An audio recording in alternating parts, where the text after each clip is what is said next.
ಕಾರ್ಯಕ್ರಮದ ಮೊದಲಿಗೆ ಕೇಳಿ ತುಳುನಾಡಿನಲ್ಲಿ ಆಟಿ ಆಚರಣೆಯ ಮಹತ್ವ ಈ ಕುರಿತು ಡಾಕ್ಟರ್ ದುರ್ಗಾ ಮೆನನ್ ಅವರಿಂದ ಭಾಷಣ.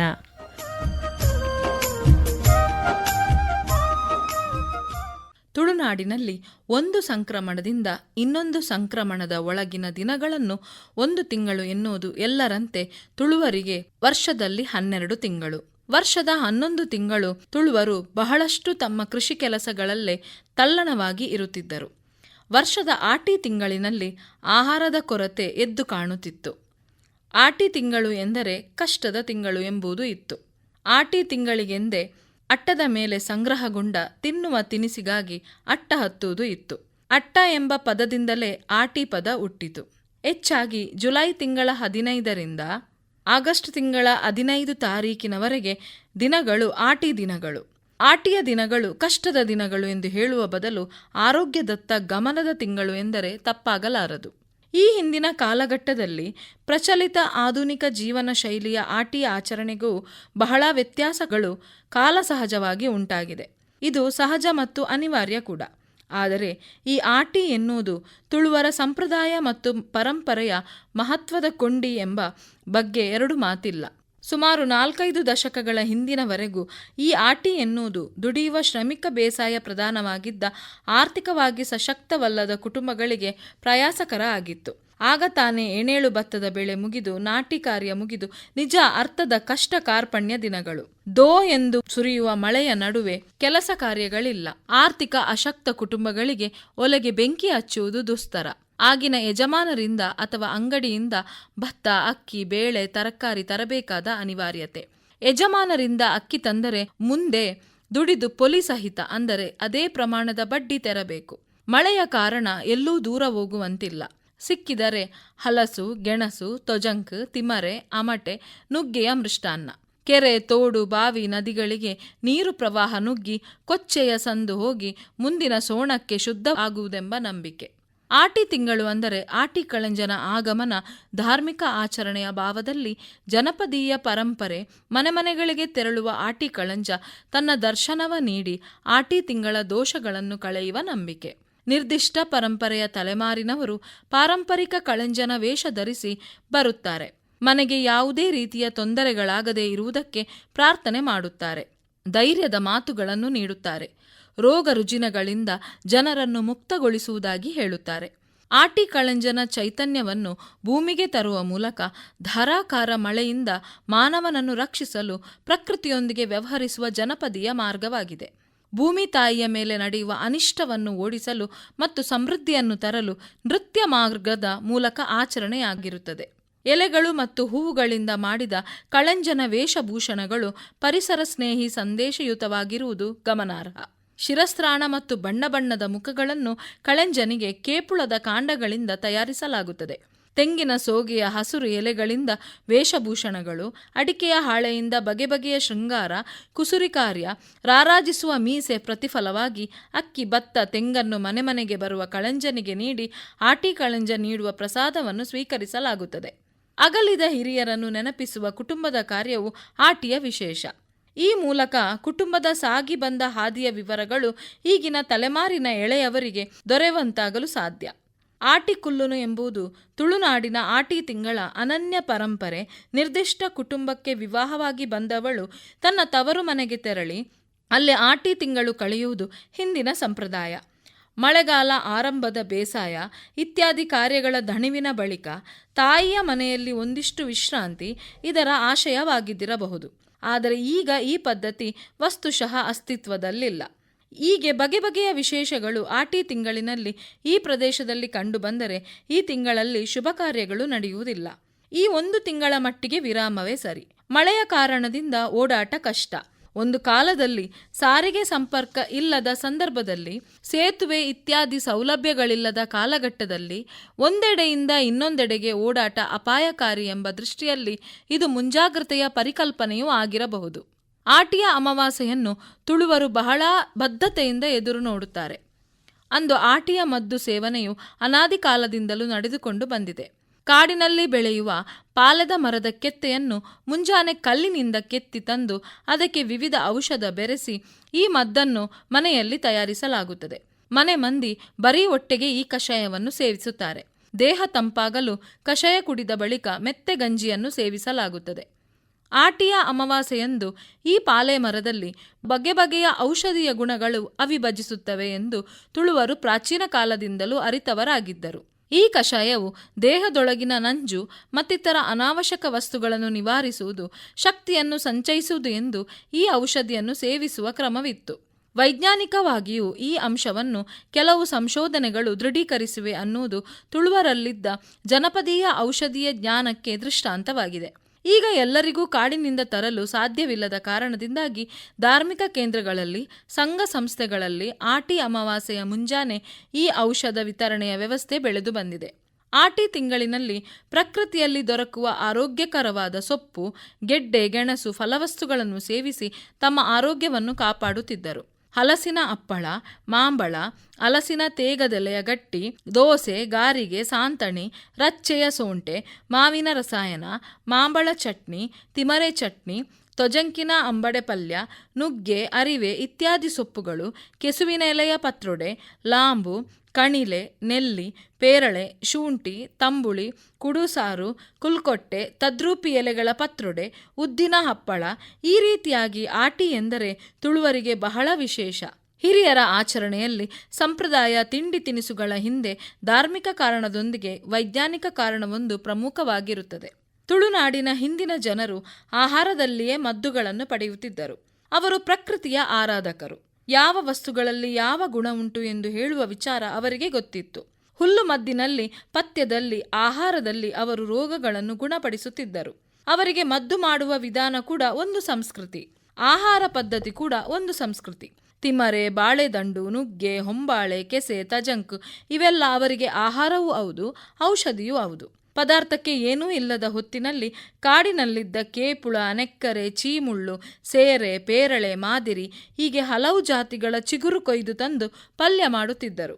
ಇವುಗಳಲ್ಲಿ ಊಟ ಮಾಡಿದರೆ ಹೊಟ್ಟೆ ಶುದ್ಧ ಆಗುತ್ತಿತ್ತು.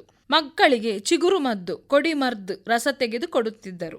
ದೊಡ್ಡದಾದ ಮೇಲೂ ಮಗುವಿಗೆ ಕಫ, ಅಸ್ತಮದ ಬಾಧೆ ಬರುತ್ತಿರಲಿಲ್ಲ. ಬಾಣಂತಿಗೆ ಬೇರೆ ಬೇರೆ ರೀತಿಯ ಮದ್ದಿನ ಗಂಜಿ, ಲೇಹ ಮಾಡಿಕೊಡುವ ಕ್ರಮ ಇತ್ತು. ಮದ್ದು ಅರೆಯುವುದು, ಅದನ್ನು ಶುದ್ಧ ಮಾಡುವುದು, ಮದ್ದು ಕುಡಿಯುವುದು ಇವೆಲ್ಲ ಒಂದು ರೀತಿಯ ಆಚರಣೆಗಳಾಗಿದ್ದವು. ಹೀಗೆ ತುಳುವರಿಗೆ ಮದ್ದು ಮಾಡುವುದು ಕೂಡ ಒಂದು ಸಂಸ್ಕೃತಿ ಆಗಿತ್ತು. ಆಟಿ ಅಮಾವಾಸ್ಯೆಯ ದಿನ ದಾನ ಬಿಟ್ಟು ತೀರ್ಥಸ್ನಾನ ಮಾಡುವ ಕ್ರಮ ಅತ್ಯಂತ ಮಹತ್ವದ ಆಚರಣೆಯಾಗಿ ಕಂಡುಬರುತ್ತದೆ. ಆಟಿ ಅಮಾವಾಸ್ಯೆಯ ದಿನ ದಾನ ಮಾಡುವ ಕ್ರಮವೂ ಇದೆ. ಅಂದು ಬೆಳಿಗ್ಗೆ ಮದ್ದು ತಂದಿಟ್ಟು ಅನಂತರ ಹೊಳೆಗೆ ದಾನ ಮಾಡಲು ಹೋಗುತ್ತಾರೆ. 5 ಬಗೆಯ ಹೂವು, 3 ಬಗೆಯ ದವಸ ಧಾನ್ಯ, ತೆಂಗಿನಕಾಯಿ, 5 ಪೈಸೆ, 5 ವೀಳ್ಯದೆಲೆ, 1 ಅಡಿಕೆ, ಗಂಧ ಹಾಗೂ ಬತ್ತಿ ಮುಂತಾದ ಪರಿಕರಗಳನ್ನು ಸಿದ್ಧಪಡಿಸಿ ಅದನ್ನು ಕದಳಿ ಬಾಳೆಯಲ್ಲಿ ಹಾಕಿ ಬತ್ತಿಯನ್ನು ಹುರಿಸಿಟ್ಟು ಗಂಧ ಹಾಕಿಕೊಂಡು ಎಲ್ಲರೂ ಸಾಲಾಗಿ ನಿಂತುಕೊಳ್ಳುತ್ತಾರೆ. ಮನೆಯ ಯಜಮಾನ ಎಲೆಯನ್ನು ಕೈಯಲ್ಲಿ ಹಿಡಿದುಕೊಂಡು ಎಲ್ಲರ ತಲೆಗೂ 3 ಸುತ್ತು ತಂದು ಕೈ ಮುಗಿದು ದಾನ ಬಿಡುತ್ತಾನೆ. ದಾನ ಬಿಟ್ಟದ್ದನ್ನು ಯಾರೂ ಹಿಂದಿರುಗಿ ನೋಡಬಾರದು ಎಂಬ ನಂಬಿಕೆ ಇದೆ. ಮನೆಗೆ ಬರುವಾಗ ದಾರಿಯಲ್ಲಿ ಸಿಕ್ಕಿದ ಫಲ ಮರಗಳಿಗೆ ಪ್ರದಕ್ಷಿಣೆ ಹಾಕುತ್ತಾರೆ. ಅನಂತರ ಆ ದಿನ ಬೆಳಿಗ್ಗೆ ತಂದ ಹಾಲೆ ಮರದ ರಸವನ್ನು ಹಾಗೂ ಬೆಲ್ಲವನ್ನು ಸೇವಿಸುತ್ತಾರೆ. ತುಳುನಾಡಿನಲ್ಲಿ ಆಟಿ ಆಚರಣೆಯ ದಿನ ಗದ್ದೆಗಳಿಗೆ ಕಳ್ಳಿಗಿಡ ಕುತ್ತುವ ಕ್ರಮವಿದೆ. ಕಳ್ಳಿಗಿಡ ದೃಷ್ಟಿ ಬೀಳದಂತೆ ರಕ್ಷಣೆ ನೀಡುತ್ತದೆ ಎಂಬ ನಂಬಿಕೆ ಜನಪದರಲ್ಲಿದೆ. ಕಳ್ಳಿಗಿಡವನ್ನು ಮನೆಯ ಮುಂದೆ ಅಥವಾ ಮರದ ಜೊತೆ ಕೂಡ ಕಟ್ಟುತ್ತಾರೆ. ಕಳ್ಳಿಗಿಡದಲ್ಲಿರುವ ಮುಳ್ಳು ಋಣಾತ್ಮಕತೆಯನ್ನು ಎಳೆದು ತನ್ನ ಮುಳ್ಳಲ್ಲಿ ಇರಿಸಿ ಮನೆಗೆ, ನಮಗೆ ಕಣ್ಣು ದೃಷ್ಟಿಯಿಂದ ರಕ್ಷಣೆ ಕೊಡುತ್ತದೆ ಎಂಬ ನಂಬಿಕೆ ಇದೆ. ಗದ್ದೆಯಲ್ಲಿರುವ ಬೆಳೆಯ ಬಗ್ಗೆ ಯಾರಾದರೂ ಏನಾದರೂ ಹೇಳಿದರೆ ಗದ್ದೆಯಲ್ಲಿರುವ ಬೆಳೆಗಳು ಹಾಳಾಗುತ್ತದೆ. ಆದುದರಿಂದ ಆಟಿ ಸಮಯದಲ್ಲಿ ಗದ್ದೆಯಲ್ಲಿ ಕಳ್ಳಿಗಿಡ ಕುತ್ತುತ್ತಾರೆ. ಆಟಿ ಎಂದರೆ ಕೆಡುಕು ಸಂಭವಿಸುವ ಸಮಯ ಎಂಬ ನಂಬಿಕೆ ತುಳುವರಲ್ಲಿದೆ. ಅದಕ್ಕಾಗಿ ಆಟಿ ಸಮಯದಲ್ಲಿ ಗದ್ದೆಯಲ್ಲಿ ಕಳ್ಳಿಗಿಡ ಇಡುತ್ತಾರೆ. ಕಳ್ಳಿಗಿಡ ಹಾಲು ಬರುವ ಸಸ್ಯ. ಈ ಹಾಲಿನಲ್ಲಿ ವಿಷವಿರುತ್ತದೆ. ಇದು ಕಣ್ಣಿಗೆ ಬಿದ್ದರೆ ಕಣ್ಣು ಕುರುಡಾಗುತ್ತದೆ. ಅದಕ್ಕಾಗಿಯೇ ಕೆಲವೊಂದು ಗಾದೆಗಳು ಹುಟ್ಟಿಕೊಂಡಿದೆ. ಹಿಂದಿನ ಕಾಲದಲ್ಲಿ ಪ್ರತಿಯೊಂದು ಆಚರಣೆಯ ಭಾಗದಲ್ಲಿಯೂ ಹಲವಾರು ಗಾದೆಗಳು, ಒಗಟುಗಳು ಸೃಷ್ಟಿಯಾಗುತ್ತಿತ್ತು. ಕಳ್ಳಿದ ಕೈತಲ್ ಕಣ್ಣದ ಜೋಕೆ, ಕಳ್ಳಿಯ ಹತ್ತಿರ ಕಣ್ಣಿನ ಜಾಗ್ರತೆ, ದಪ್ಪ ಅಂದು ಕಳ್ಳಿ ಕನಪೆಟ್ಟಿದ ಪೇರ್ ಪರ್ಪೆರ, ದಪ್ಪ ಇದೆ ಎಂದು ಕಳ್ಳಿ ಇಲ್ಲವೇ ಕನಪಟ್ಟೆ ಎಂಬ ವಿಷಕಾರಕ ಗಿಡದ ಹಾಲನ್ನು ಕುಡಿಯುತ್ತೀರಾ? ಕಳ್ಳಿದ ಪೇರ್ನು ಬೆಳ್ಳಿದ ಬಟ್ಟಲ್ಡು ಕೊಂಡಲ ಉಪಕಾರ ಇಜ್ಜಿ. ಕಳ್ಳಿಯ ಹಾಲನ್ನು ಬೆಳ್ಳಿಯ ಬಟ್ಟಲಿನಲ್ಲಿ ಕೊಟ್ಟರೂ ಪ್ರಯೋಜನವಿಲ್ಲ. ಮಳೆಗಾಲದಲ್ಲಿ ಹಲವಾರು ಬ್ಯಾಕ್ಟೀರಿಯಾಗಳು ಮನುಷ್ಯನಿಗೆ ಮಾತ್ರವಲ್ಲದೆ ಗದ್ದೆಯಲ್ಲಿರುವ ಬೆಳೆಗಳಿಗೂ ರೋಗವನ್ನು ಉಂಟು ಮಾಡುತ್ತದೆ. ಕಳ್ಳಿ ಗಿಡ ರೋಗ ನಿರೋಧಕ ಶಕ್ತಿ ಇರುವ ಗಿಡ. ಆದುದರಿಂದ ಇದನ್ನು ಗದ್ದೆಗಳಿಗೆ ಇಟ್ಟರೆ ಬೆಳೆಗಳಿಗೆ ಯಾವುದೇ ರೋಗ ಬರುವುದಿಲ್ಲ. ಅಲ್ಲದೆ ಆಟಿ ಅಮಾವಾಸ್ಯೆಯ ದಿನ ಕಳ್ಳಿಯಲ್ಲಿ ಔಷಧೀಯ ಗುಣಗಳ ಸಂಗಮವಾಗುವುದರಿಂದ ಆಟಿ ಅಮಾವಾಸ್ಯೆಯಂದು ಗದ್ದೆಯಲ್ಲಿ ಕಳ್ಳಿ ಕುತ್ತುತ್ತಾರೆ. ಕಾಪು ಮಾಡಿ ಕಳ್ಳಿ ಕುತ್ತುವುದರಲ್ಲಿ ಕೂಡ ಉದ್ದೇಶ ಹೊಂದಿದೆ. ಕಾಪು ಎಂದರೆ ರಕ್ಷಣೆ ಎಂದರ್ಥ. ಬೆಳೆಯ ರಕ್ಷಣೆ ಮಾಡುವುದೇ ಕಾಪು ನಿಲ್ಲಿಸುವುದರ ಉದ್ದೇಶ. ಕಾಪು ನಿಲ್ಲಿಸುವುದರ ಕುರಿತು ಕೂಡ ಗಾದೆ ಇದೆ. ಕೇಪು ಇಲ್ಲದೆ ಕೋವಿ ಹೊಡೆಯದು, ಕಾಪು ಇಲ್ಲದೆ ಬೆಳೆ ಸಿಗದು. ಕಡುಗೊಂಜಿ ಕಾಪು, ಮುಂಡಗೊಂಜಿ ಬೊಟ್ಟು, ಗದ್ದೆಗೊಂದು ಕಾಪು, ಹಣೆಗೊಂದು ಬೊಟ್ಟು ಎಂಬ ಗಾದೆ ಮಾತುಗಳು ಕಾಪು ನಿಲ್ಲಿಸುವುದರ ಹಿಂದಿನ ಉದ್ದೇಶವನ್ನು ತಿಳಿಸುತ್ತದೆ. ದೊಡ್ಡ ದೊಡ್ಡ ಗದ್ದೆಗಳಿಗೆ ಮತ್ತು ಗದ್ದೆಕೋರಿ ಮಾಡುವ ಗದ್ದೆಗಳಿಗೆ ಕಾಪು ಕುತ್ತುತ್ತಾರೆ. ಬೆಳೆಗಳಿಗೆ ತಗಲುವ ಕ್ರಿಮಿ, ಕೀಟ, ಹುಳ, ಉಪ್ಪಟೆಗಳಿಂದ ಈ ಕಾಪು ಸಂರಕ್ಷಿಸುತ್ತದೆ. ಕಾಪುವಿನಲ್ಲಿ ಅಕ್ಕಿಗಳು ಬಂದು ಗೂಡು ಕಟ್ಟುತ್ತವೆ. ಅಲ್ಲಿ ಮೊಟ್ಟೆ ಇಟ್ಟು ಮರಿ ಮಾಡುತ್ತದೆ. ಅಕ್ಕಿಗಳು ಬೆಳೆಗೆ ಬಂದ ತಗುಲಿದ ಹುಳು ಉಪ್ಪಟೆಗಳನ್ನು ತಿಂದು ಬದುಕುತ್ತದೆ. ಅಲ್ಲದೆ ರೈತರ ಬೆಳೆಯನ್ನು ಸಂರಕ್ಷಿಸಿ ರೈತರ ಬದುಕಿಗೂ ದಾರಿದೀಪವಾಗಿರುತ್ತದೆ. ಆದ್ದರಿಂದ ತುಳುನಾಡಿನಲ್ಲಿ ಹಿರಿಯರ ಆಚರಣೆಗಳ ಪೂರ್ವದಲ್ಲಿ ವೈಜ್ಞಾನಿಕವಾದ ದೃಷ್ಟಿಕೋನಗಳಿರುತ್ತದೆ. ಕಳ್ಳಿಯನ್ನು ಬಿದಿರಿನ ಹಂಡೆಯಲ್ಲಿಡುವಾಗ ಅದಕ್ಕೆ ಒಂದು ಚೂರು ಮಣ್ಣು ಹಾಕುವ ಕ್ರಮವಿದೆ. ಹಾಗೂ ಕಳ್ಳಿಯ ಸುತ್ತ ಬೇರೆ ಬೇರೆ ಜಾತಿಯ ಎಲೆಗಳನ್ನು ಕೂಡ ಹಾಕುತ್ತಾರೆ. ಇದರಿಂದಾಗಿ ಕಳ್ಳಿ ಸಾಯುವುದಿಲ್ಲ. ಇಂದು ಬಳಸುವ ಕೃತಕ ವಸ್ತುಗಳು ಯಾವುದು ಹಿಂದೆ ಇಲ್ಲ. ನಿಸರ್ಗದಲ್ಲಿ ಲಭ್ಯವಿರುವ ಸಂಪತ್ತಿನಿಂದ ತಮ್ಮ ಬದುಕನ್ನು ಸಾಗಿಸಿಕೊಂಡು ನಿಸರ್ಗದಿಂದಲೇ ಹಲವು ತೊಂದರೆಗಳಿಗೆ ನಿವಾರಣೆಯನ್ನು ಪಡೆಯುತ್ತಿದ್ದರು. ಕಾಸರ್ಕ ಗಿಡದ ಗೆಲ್ಲನ್ನು ಕೂಡ ಕಾಪು ಆಗಿ ನೆಡುವ ಕ್ರಮವಿದೆ. ಕಾಯರ್ ಗೆಲ್ಲನ್ನು ಗದ್ದೆಯಲ್ಲಿ ಆ ದಿನ ನೆಡುವುದರಿಂದ ಬೆಳೆಗೆ ಬರುವ ಮಾರಿಯನ್ನು ಕಾಯರ್ ತಡೆಯುತ್ತದೆ ಎಂದು ಜನಪದರು ಹೇಳುತ್ತಾರೆ. ಈ ಕ್ರಿಯಾಚರಣೆಯ ಮೂಲಕ ಅಮಾವಾಸ್ಯೆಯ ವಿಶಿಷ್ಟ ಕಾಲ ಬೆಳೆಗೆ ಬರುವ ಮಾರಿಯನ್ನು ತಡೆಯುವ ಮಾಂತ್ರಿಕ ಶಕ್ತಿಯನ್ನು ಕಾಯರ್ ಗೆಲ್ಲಿಗೆ ವರ್ಗಾಯಿಸುತ್ತದೆ ಎಂದು ಜನಪದ ನಂಬುತ್ತದೆ. ಕಾಯರ್ ಅತೀ ಕಹಿ ರುಚಿಯ ಮರವಾಗಿದ್ದು ಅದರಲ್ಲೂ ಔಷಧೀಯ ಗುಣ ಮತ್ತು ಮಾಂತ್ರಿಕ ಶಕ್ತಿ ಇದೆ ಎಂದು ಹೇಳುತ್ತಾರೆ. ಆದರೆ ಸಾಮಾನ್ಯವಾಗಿ ನೇಜಿ ಆದ ತಕ್ಷಣವೇ ಗದ್ದೆಗೆ ಕಾಯರ್ ಗಿಡದ ಗೆಲ್ಲು ಕುತ್ತುವುದು ರೂಢಿಯಲ್ಲಿ ಕಂಡುಬರುತ್ತದೆ. ಕಾಯರ್ ಗೆಲ್ಲು ತಪ್ಪಿದರೆ ತರೋಳಿ ಗೆಲ್ಲನ್ನು ಕುತ್ತುವುದುಂಟು. ಆಟಿ ಅಮಾವಾಸ್ಯೆಯ ದಿನ ಮಾತ್ರ ಕಳ್ಳಿಯಲ್ಲಿ ಕುತ್ತುತ್ತಾರೆ. ಅಂದರೆ ಏಣೇಳು ಬೆಳೆಗೆ ಕಾಯರ್ ಗೆಲ್ಲು ಕುತ್ತುತ್ತಾರೆ, ಸುಗ್ಗಿ ಬೆಳೆಗೆ ತರೋಳಿ ಗೆಲ್ಲು ಕುತ್ತುತ್ತಾರೆ, ಕೊಳಕೆ ಬೆಳೆಗೆ ಮುಂಡೇವು ಎಂಬ ಗೆಲ್ಲನ್ನು ಕುತ್ತುವುದು ಸಂಪ್ರದಾಯ. ಆಟಿ ತಿಂಗಳಲ್ಲಿ ಕುಲೆಗಳಿಗೆ, ಕಲ್ಲುರುಟಿ ಗುಳಿಗ ದೈವಗಳನ್ನುಳಿದಂತೆ ಯಾವುದೇ ಭೂತಗಳಿಗೆ ಆರಾಧನೆ ನಡೆಯುವುದಿಲ್ಲ. ಆಟಿಯಲ್ಲಿ ಭೂತಾರಾಧನೆ ನಡೆಯದೇ ಇರುವುದಕ್ಕೆ ಸಂಬಂಧಿಸಿದಂತೆ ಹಲವಾರು ಕಥೆಗಳಿವೆ. ಈ ರೀತಿಯಾಗಿ ತುಳುನಾಡಿನಲ್ಲಿ ಆಟಿ ಆಚರಣೆ ಬಹಳ ವಿಶಿಷ್ಟವಾಗಿದೆ. ಆಟಿ ಆಚರಣೆಯ ಒಡಲೊಳಗೆ ಕಂಡುಬರುವ ವಿವಿಧ ಆಚರಣೆಗಳು ಧಾರ್ಮಿಕ ಮಹತ್ವದೊಂದಿಗೆ ವೈಜ್ಞಾನಿಕ ಮಹತ್ವವನ್ನು ಪಡೆದುಕೊಂಡಿದೆ. ತುಳುನಾಡಿನಲ್ಲಿ ಆಟಿಯನ್ನು ಅನಿಷ್ಟದ ಕಾಲ ಅಂದರೆ ತಮಿಳುನಾಡಿನಲ್ಲಿ ಈ ಆಚರಣೆಯನ್ನು ಬಹಳ ವಿಶೇಷವಾಗಿ ಆಚರಿಸುವ ಕ್ರಮವೂ ಇದೆ. ಆಟಿ ತಿಂಗಳಲ್ಲಿ ಪ್ರಕೃತಿಯಲ್ಲಿ ದೊರಕಿದ ಸೊಪ್ಪು, ಗಡ್ಡೆ, ಗೆಣಸುಗಳು ಹಸಿವಿಗೆ ಮಾತ್ರ ಮದ್ದಲ್ಲದೆ ಹಲವಾರು ರೋಗಗಳಿಗೂ ಮದ್ದಾಗಿತ್ತು. ಆಟಿ ಅಮಾವಾಸ್ಯೆ ಕೇವಲ ಒಂದು ಆಚರಣೆಯಲ್ಲ, ಹಲವು ಆಚರಣೆಗಳ ಸಂಗಮ ಮತ್ತು ವ್ಯಕ್ತಿಯ ದೈಹಿಕ ಮಾನಸಿಕ ಆರೋಗ್ಯ ರಕ್ಷಣೆ ಮತ್ತು ಕೃಷಿ ಚಟುವಟಿಕೆಗಳ ಸಂರಕ್ಷಣೆಯೇ ಆಟಿ ಆಚರಣೆಯ ಮೂಲ ಆಶಯವಾಗಿರುತ್ತದೆ. ಆಟಿ ಆಚರಣೆಯ ಕ್ರಮಗಳನ್ನು ಉಳಿಸುವ ಸಲುವಾಗಿ ಇಂದು ನಡೆಯುವಂತಹ ಕಾರ್ಯಕ್ರಮಗಳು. ಇಂದು ಆಟಿಯ ಕುರಿತು ಹಲವಾರು ಕಾರ್ಯಕ್ರಮಗಳನ್ನು ಸಂಘ ಸಂಸ್ಥೆಗಳು ಹಮ್ಮಿಕೊಳ್ಳುತ್ತವೆ. ಮಂಗಳೂರಿನಲ್ಲಿ ಒಂದು ವರ್ಷಕ್ಕೆ ಹಲವಾರು ಆಟಿಯ ಕುರಿತ ಕಾರ್ಯಕ್ರಮಗಳನ್ನು ಬೇರೆ ಬೇರೆ ಸಂಘ ಸಂಸ್ಥೆಗಳು, ಶಾಲಾ ಕಾಲೇಜುಗಳು ಆಯೋಜಿಸಿಕೊಳ್ಳುತ್ತವೆ. ಆಟಿಯ ತಿಂಗಳು ವಿಶಿಷ್ಟ ಆಚರಣೆಗಳಿಂದ ತುಂಬಿದ ತಿಂಗಳು. ಆದ ಕಾರಣ ಮುಂದಿನ ಸಂತತಿ ಅದನ್ನು ಮರೆಯಬಾರದು ಎನ್ನುವ ಉದ್ದೇಶದಿಂದ ಆಟಿಯ ಕುರಿತ ಕಾರ್ಯಕ್ರಮಗಳು ನೆರವೇರುತ್ತದೆ. ಈ ಕಾರ್ಯಕ್ರಮಗಳಲ್ಲಿ ಹೆಂಗಸರೆಲ್ಲರೂ ಒಟ್ಟಾಗಿ ಯಾವುದೇ ಜಾತಿ ಭೇದವಿಲ್ಲದೆ ಆಟಿಯ ವಿಶಿಷ್ಟ ಬಗೆಯ ಚಟ್ನಿ, ಸೊಪ್ಪಿನ ಪಲ್ಯ, ತಿಂಡಿಗಳನ್ನು ಮಾಡಿ ತರುತ್ತಾರೆ. ಆಟಿಯ ಕಾರ್ಯಕ್ರಮಗಳು ಬೇರೆ ಬೇರೆ ಹೆಸರಿನಿಂದ ನಡೆಯುತ್ತದೆ. ಕಾರ್ಯಕ್ರಮದ ಹೆಸರು ಬೇರೆ ಇದ್ದರೂ ಕೂಡ ಆ ಕಾರ್ಯಕ್ರಮ ಮಾತ್ರ ಆಟಿ ಆಚರಣೆಗೆ ಸಂಬಂಧಪಟ್ಟದ್ದಾಗಿರುತ್ತದೆ. ಆಟಿದ ಕೂಟ, ಕೆಸರಡೊಂಜಿ ದಿನ, ಆಟಿದ ತಿರ್ಲು ಇತ್ಯಾದಿ. ಹಿಂದಿನ ಫ್ಯಾಷನ್ ಯುಗದಲ್ಲಿ ಆಚರಣೆಗಳು, ಸಂಪ್ರದಾಯಗಳು ಮಾಯವಾಗುತ್ತಿರುವ ಸಂದರ್ಭದಲ್ಲಿ ಆಟಿಯ ಕುರಿತ ಕಾರ್ಯಕ್ರಮಗಳು ನಮ್ಮ ಹಿಂದಿನ ಕಾಲದ ಸಂಸ್ಕೃತಿ, ಆಚಾರ ವಿಚಾರಗಳ ಸವಿ ನೆನಪನ್ನು ಮರುಕಳಿಸುತ್ತದೆ. ಆಟಿಯ ಇಂತಹ ಕಾರ್ಯಕ್ರಮಗಳು ಮಾತ್ರ ತುಳುನಾಡಿನಲ್ಲಿ, ಅದು ಆಟಿ ತಿಂಗಳಿನಲ್ಲಿ ಇಷ್ಟೊಂದು ತಿಂಡಿ ತಿನಿಸುಗಳು ಇವೆ ಎನ್ನುವುದನ್ನು ಗೊತ್ತುಪಡಿಸುತ್ತದೆ. ಒಟ್ಟಾಗಿ ಇಂದಿನ ಕಾಲದಲ್ಲಿ ನಡೆಯುತ್ತಿದ್ದಂತಹ ಆಟಿಯ ಆಚರಣೆಯಲ್ಲಿ ಹಲವಾರು ಸ್ಥಿತ್ಯಂತರಗಳಾಗಿವೆ. ಹಿಂದೆ ಆಟಿ ತಿಂಗಳಿನಲ್ಲಿ ಸುರಿಯುವ ವಿಪರೀತ ಮಳೆ ಇಂದು ಹವಾಮಾನ ವೈಪರೀತ್ಯಗಳಿಂದ ಸುರಿಯುವುದಿಲ್ಲ. ಇಂದಿಗೂ ಆಟಿ ತಿಂಗಳಲ್ಲಿ ಶುಭ ಕಾರ್ಯಗಳು ನಡೆಯುವುದಿಲ್ಲ, ಧಾರ್ಮಿಕ ಚಟುವಟಿಕೆಗಳು ನೆರವೇರುವುದಿಲ್ಲ.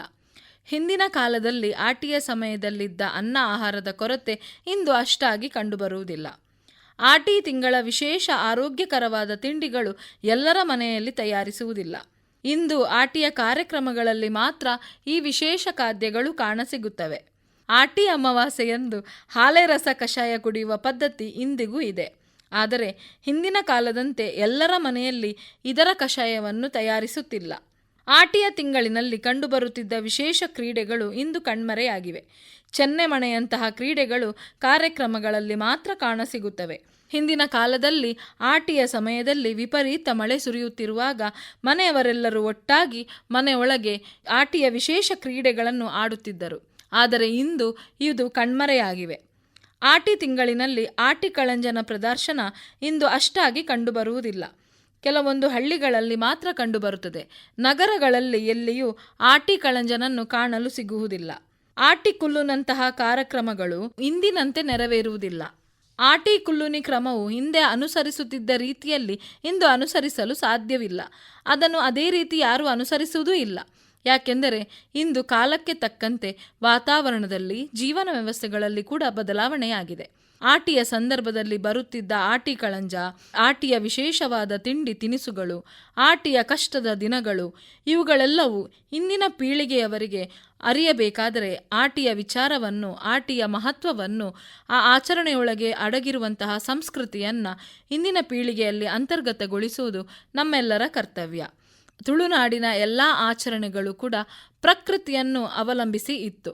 ಪ್ರಕೃತಿಯನ್ನು ತುಳುವರು ಆರಾಧಿಸುತ್ತಿದ್ದರು. ಆಚರಣೆಯೊಳಗೊಂದು ನೈತಿಕತೆ, ಪ್ರಕೃತಿ ಆರಾಧನೆ ಇತ್ತು. ಈ ಆಚರಣೆಯ ಬಗ್ಗೆ ಇಂದಿನ ಪೀಳಿಗೆಯವರಿಗೆ ತಿಳಿಸಿದರೆ ಮಾತ್ರ ಅವನ್ನು ಮುಂದುವರಿಸಿಕೊಂಡು ಹೋಗಿ ಆಟಿ ಆಚರಣೆಯಂತಹ ವಿಶೇಷ ಆಚರಣೆಗಳನ್ನು ಉಳಿಸುವುದು ಸಾಧ್ಯ.